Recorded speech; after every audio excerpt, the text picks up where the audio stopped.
ബഹുമാനപ്പെട്ട ഇബ്നു ഉമർ റളിയല്ലാഹു തആല അൻഹു മഹാനവറുകൾ തവാഫ് ചെയ്തുകൊണ്ടിരിക്കുമ്പോൾ യമൻകാരാകുന്ന ഒരു ചെറുപ്പക്കാരൻ തന്റെ പ്രിയപ്പെട്ടതാകുന്ന വയോവൃദ്ധയാകുന്ന ഉമ്മയെ തോളിലെടുത്തു വെച്ചുകൊണ്ട് തവാഫ് ചെയ്യുകയാണ്.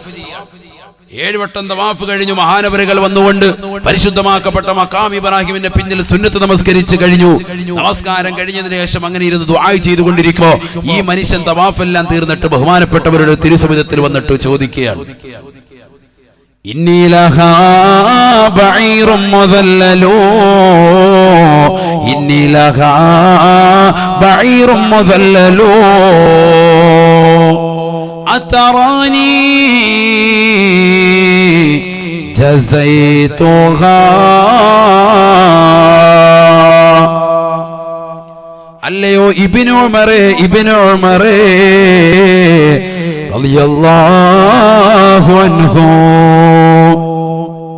ഉമർ ഇബ്നുൽ ഖത്താബ് തങ്ങളുടെ പ്രിയപ്പെട്ട മകനായ അബ്ദുല്ലാഹി ഇബ്നു ഉമർ റളിയല്ലാഹു തആല അൻഹു തവാഫ് കഴിഞ്ഞിട്ട് തവാഫിന് ശേഷമുള്ളതാകുന്ന സുന്നത്ത് നമസ്കാരം മഖാം ഇബ്രാഹിമിന്റെ പിന്നിൽ നിന്നുകൊണ്ട് നമസ്കാരം കഴിഞ്ഞ് ദുആ ചെയ്തുകൊണ്ടിരിക്കുമ്പോ യമൻകാരനായ ആരോഗ്യമുള്ള ഒരു ചെറുപ്പക്കാരൻ തന്റെ പ്രിയപ്പെട്ട മാതാവിനെ എടുത്തു വെച്ചുകൊണ്ട് മാതാവിന് വേണ്ടി തവാഫ് ചെയ്തുകൊണ്ട് അദ്ദേഹത്തിന്റെ തിരുസവിധത്തിലേക്ക് വരികയാണ്.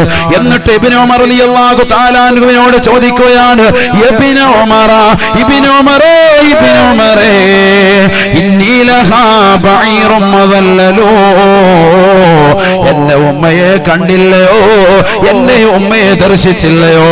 പ്രായം ചെന്ന എന്റെ പ്രിയപ്പെട്ട ഉമ്മയ്ക്ക് ഞാൻ മാത്രമാണ് തുണയുള്ളത്, ഞാൻ മാത്രമാണ് സന്ദർശകനായിട്ടുള്ളത്. എന്റെ പ്രിയപ്പെട്ട ഉമ്മയ്ക്ക് ഒരൊറ്റ മകനാണ് ഞാൻ. അങ്ങനെ യമൻ പ്രദേശത്ത് നിന്ന് സുഖമില്ലാത്ത എന്റെ പ്രിയപ്പെട്ട ഉമ്മയെ ഈ പരിശുദ്ധമാക്കപ്പെട്ട കഅബ ഞാൻ കാണിക്കാൻ കൊണ്ടുവരികയും ഈ കഅബ ഞാൻ കാണിക്കുകയും ഉംറ ചെയ്യണമെന്ന് പറഞ്ഞ എന്റെ പ്രിയപ്പെട്ട ഉമ്മയ്ക്ക് സുഖമില്ലാത്ത എന്റെ ഉമ്മയെ തോളിലിരുത്തിക്കൊണ്ട് തവാഫ് ചെയ്യുകയും ചെയ്തതാകുന്ന ഞാൻ ഇന്നി ലഹാ ബഈറും മുദല്ലലൂ,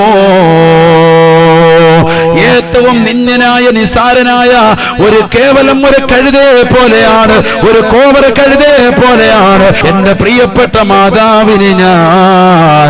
ഫഹൽ തറാനി ജസൈതുഹാ,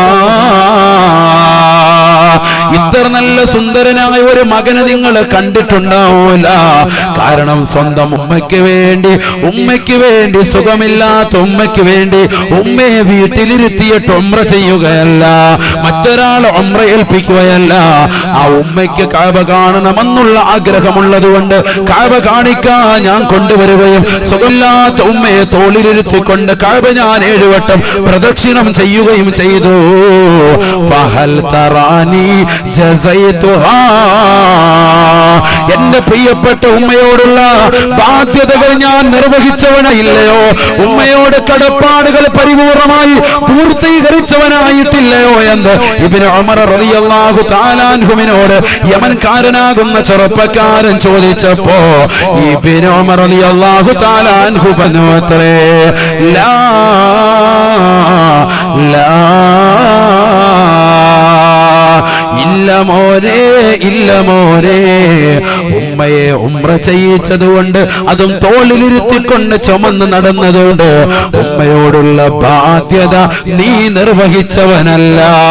നമ്മളിൽ പലരും കരുതിയത് ഞാൻ എന്റെ പ്രിയപ്പെട്ട ഉമ്മയെ ഹജ്ജിന് കൊണ്ടുപോയിട്ടുണ്ട്, ഉമ്മയെ ഉംറയ്ക്ക് കൊണ്ടുപോയിട്ടുണ്ട്, ഉമ്മയ്ക്ക് ഞാൻ പണം കൊടുക്കുന്നുണ്ട്, അതുകൊണ്ട് ആ ഉമ്മ സന്തോഷവതിയാണ്, സന്തോഷവതിയാ.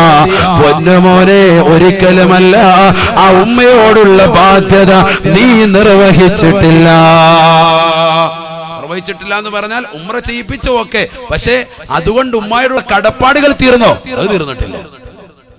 കടപ്പാടുകൾ ഇനിയും കിടക്കാണ്, ബാധ്യതകൾ ഇനിയും കിടക്കാണ്. വാപ്പായെ ഹജ്ജ് ചെയ്യിച്ചു, വാപ്പായെ ഉംറ ചെയ്യിപ്പിച്ചു, വാപ്പാടുള്ള ബാധ്യതകൾ കടപ്പാടുകൾ അതോടുകൂടി തീർന്നോ? ഹക്ക് തീർന്നോ? ഇല്ല, ഒരിക്കലും തീർന്നിട്ടില്ല. അതിനിയും കിടക്കാണ്, ഇനിയുണ്ട്. അല്ലാഹു മനസ്സിലാക്കാൻ തൗഫീഖ് തരട്ടെ. 10 മക്കളുണ്ടൊരു വീട്ടിൽ. ആ 10 മക്കളുള്ളതാകുന്ന വീട്ടിൽ ഇളയവനാണ് കുടുംബമുള്ളത്. അത് പറഞ്ഞുകൊണ്ട് മൂത്തവരാകുന്ന ആളുകളൊക്കെ തന്റെ പ്രിയപ്പെട്ട മാതാപിതാക്കളെ മറക്കുന്ന കാലഘട്ടം. അല്ലാഹു കാത്തിരക്ഷിക്കട്ടെ. കാരണം എന്താ ചോദിക്കുമ്പോ പറയാ, ഉസ്താദ് എന്ത് ചെയ്യാനാ, നമുക്ക് കുടുംബം ഇല്ല. കുടുംബം അവനല്ലേ ഉള്ളത്, അപ്പൊ അവൻ നോക്കട്ടെ. കുടുംബം അവനല്ലേ എല്ലാ സ്വത്തുമുള്ള. ഞങ്ങളൊക്കെ ഒന്നുമില്ല, ഞങ്ങളൊക്കെ സ്വന്തമായിട്ടുണ്ടാക്കി അധ്വാനിച്ചിട്ട് ഞങ്ങൾക്ക് മാറി. ഇനിയിപ്പോ ഞങ്ങൾക്ക് ഞങ്ങളുടെ മക്കളായി കുടുംബങ്ങളായി ഞങ്ങൾ ഇനി വേറെ രീതിക്കാണ് പോകുന്നത്. അതുകൊണ്ട് ഇനി മാതാപിതാക്കളെ നോക്കാൻ ഞങ്ങൾക്ക് പറ്റൂല, ഞങ്ങൾക്ക് സമയമില്ല, ഞങ്ങളത് ചെയ്യാൻ ഞങ്ങൾ തുനിയുന്നില്ല. ഇളയവൻ നോക്കട്ടെ, അവൻ ഹോസ്പിറ്റലിൽ കൊണ്ടുപോവുക, അവൻ എന്റെ കാര്യങ്ങളൊക്കെ നോക്കട്ടെ. അതൊരിക്കലും ഒരു മുഅ്മിൻ പറയാൻ പാടില്ല. അള്ളാഹു കാത്തിരക്ഷിക്കട്ടെ.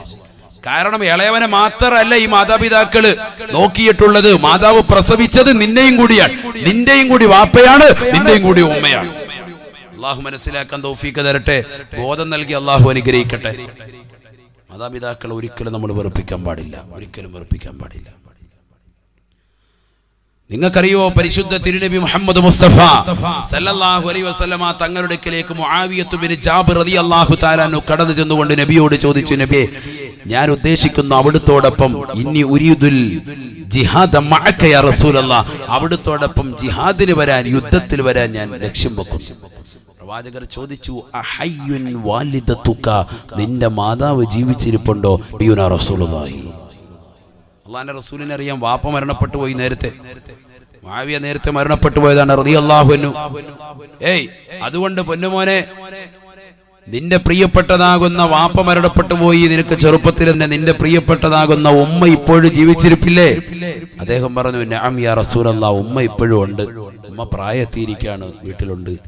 ഫഖാല നബിയു സല്ലല്ലാഹു അലൈഹി വസല്ലം, അല്ലാഹുവിന്റെ റസൂൽ പറഞ്ഞു, ഇദ്ഹബ് ഫർജിഅ ഇലൈഹാ ഫഇന്നൽ ജന്നത തഹ്ത റിജ്ലൈഹാ, നീ തിരിച്ചു പോകണം, നീ വീട്ടിലേക്ക് തന്നെ പോകണം. യുദ്ധത്തിന് വേണ്ടി എന്റെ കൂടെ നീ വരാൻ പാടില്ല. ഒരുപക്ഷെ യുദ്ധത്തിലേക്ക് പോയിട്ട് തിരിച്ച് നീ വന്നില്ലായിരിക്കാം, ഷഹീദാകും, ഈ ലോകത്ത് നിന്ന് വിട പറഞ്ഞു പോയേക്കും. അങ്ങനെയാണെങ്കിൽ നിന്റെ പ്രിയപ്പെട്ട മാതാവിനെ നോക്കാൻ ഒരാൾ പോലും ഉണ്ടാവൂല. അതുകൊണ്ട് മാതാവിനെ നോക്കലാണ് അതിനേക്കാൾ വലിയ കൂലി എന്ന് നബിയുനാ റസൂലുള്ളാഹി. യുദ്ധത്തിന് വരുന്നതിനേക്കാൾ, സമരമുറയ്ക്ക് ഇറങ്ങുന്നതിനേക്കാൾ കൂലി എന്താണ്? നിന്റെ പ്രിയപ്പെട്ട മാതാവിനെ നോക്കലാണ്, പിതാവിനെ നോക്കലാണെന്ന് മുഹമ്മദ് റസൂലുള്ളാഹി. ഫഇന്നൽ ജന്നത തഹ്ത റിജ്ലൈഹാ, നീ സ്വർഗം പ്രതീക്ഷിച്ചിട്ടാണ് യുദ്ധത്തിനിറങ്ങുന്നത്, അല്ലേ? ഷഹീദായി സ്വർഗം പ്രതീക്ഷിച്ചിട്ടുണ്ട് നീ യുദ്ധത്തിനിറങ്ങുന്നത്. എന്നാൽ നിന്റെ മാതാവിന്റെ കാൽ കീഴിൽ സ്വർഗമുണ്ടെന്ന് മുഹമ്മദ് റസൂലുള്ളാഹി. എന്താ കാലുപൊക്കി നോക്കിയാനടി സ്വർഗം ഇരിക്കാന്നാണ് ഈ പറഞ്ഞതിന്റെ അർത്ഥം? അതല്ല, മാതാപിതാക്കൾക്ക് ഖിദ്മത്തെടുക്കുക, അവരോട് വിനയാന്യതനായി നീ നിലകൊള്ളുക, അവർ പറയുന്ന കാര്യങ്ങൾ പരിപൂർണമായി അനുസരിക്കുക, അവരെ സംതൃപ്തപ്പെടുത്തുക. അല്ലാഹു തൗഫീഖ് നൽകട്ടെ, അല്ലാഹു തൗഫീഖ് തരട്ടെ. 11 ആളുകൾക്ക് ദുആഇന് ഇജാബത്തുണ്ടെന്ന് നബിയുനാ റസൂലുള്ളാഹി സ്വല്ലല്ലാഹു അലൈഹി വസല്ലം. അത് പെട്ടെന്നാണ് മാതാപിതാക്കളെ ഖിദ്മത്തെടുത്തുകൊണ്ട് കഴിയുന്നതാകുന്ന മക്കളുടെ പ്രാർത്ഥനയ്ക്ക് ഉത്തരമുണ്ട് എന്ന് മുഹമ്മദ് റസൂലുള്ളാഹി. എന്താണ് ഈ പറഞ്ഞത്? മാതാപിതാക്കൾക്കല്ല, മറിച്ച് മാതാപിതാക്കൾക്ക് ഖിദ്മത്തെടുക്കുന്നതാകുന്ന മക്കൾക്ക് ദുആഇന് ഇജാബത്തുണ്ട് മുഹമ്മദ് റസൂലുള്ളാഹി എന്ന് പറഞ്ഞാൽ ആ മക്കളെ കൊണ്ട് ദുആ ഇരപ്പിക്കാൻ. നമുക്കൊരു മകനെ കണ്ടു, ആ മകൻ മാതാപിതാക്കൾക്ക് കണ്ണിലുണ്ണിയാണ്, നല്ലവനാണെന്ന് തോന്നിയാൽ അവനെ കൊണ്ട് എത്ര വലിയ ആലിമാണെങ്കിലും ചെയ്യുന്നെങ്കിലും മുന്നുമോനെ ദുആ ഇരക്കണമെന്ന് പറയുന്നതിൽ വലിയ മഹത്വമുണ്ടെന്ന് മുഹമ്മദ് റസൂലുള്ളാഹി. അല്ലാഹു തൗഫീഖ് തരട്ടെ, അല്ലാഹു തൗഫീഖ് തരട്ടെ. നമ്മുടെ മക്കളെയൊക്കെ അത്തരത്തിൽ സ്വാലിഹീങ്ങളിൽ സ്വാലിഹാത്തുകൾ ഉൾപ്പെടുത്തി അനുഗ്രഹിക്കുമാറാവട്ടെ. ഹബീബായ റസൂലുള്ളാഹി സ്വല്ലല്ലാഹു അലൈഹി വസല്ലമ തങ്ങളുടെ അടുക്കലേക്ക് ഒരു ചെറുപ്പക്കാരൻ വന്നുകൊണ്ട് നബിയോട് പറയുകയാണ്, യാ റസൂലല്ലാഹ്, യാ റസൂലല്ലാഹ്, ഇന്നി ഉരീദുൽ ജിഹാദ മഅക യാ ഹബീബല്ലാഹ്. നബിയേ, നബിയേ, അവിടുത്തോടൊപ്പം ഞാൻ ജിഹാദ് ലക്ഷ്യം വെക്കുന്നുണ്ട് നബിയേ, യുദ്ധത്തിന് വരാൻ കൊതിക്കുന്നുണ്ട് നബിയേ. ഹബീബായ നബി സല്ലല്ലാഹു അലൈഹി വസല്ലമ തങ്ങൾ ആ സഹോദരനോട് ഉടനെ തന്നെ ചോദിച്ചു അത്രേ, അഹയ്യുൻ വാലിദാക്, നിന്റെ മാതാവും പിതാവും ജീവിച്ചിരിപ്പുണ്ടോ? ജീവിച്ചിരിപ്പുണ്ടോ?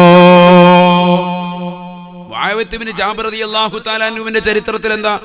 മാതാവ് മാത്രം ജീവിച്ചിരിപ്പുണ്ട്. ഇവിടെ റസൂലുള്ളാഹി ചോദിക്കുന്നത് അഹയ്യുൻ വാലിദാക്, മാതാവും പിതാവും ജീവിച്ചിരിപ്പുണ്ട്. മാതാവിനെ മാത്രം നോക്കണമെന്ന ഉസ്താദ് പറഞ്ഞെന്ന് ആരും പറയരുത്. അതിനാ ഈ ഹദീസ് കൂടി ഞാൻ പറയും. ഹബീബായ റസൂലുള്ളാഹി സ്വല്ലല്ലാഹു അലൈഹി വസല്ലമ തങ്ങൾ ആ സഹോദരനോട് ചോദിച്ചു അത്രേ, അഹയ്യുൻ വാലിദാക്,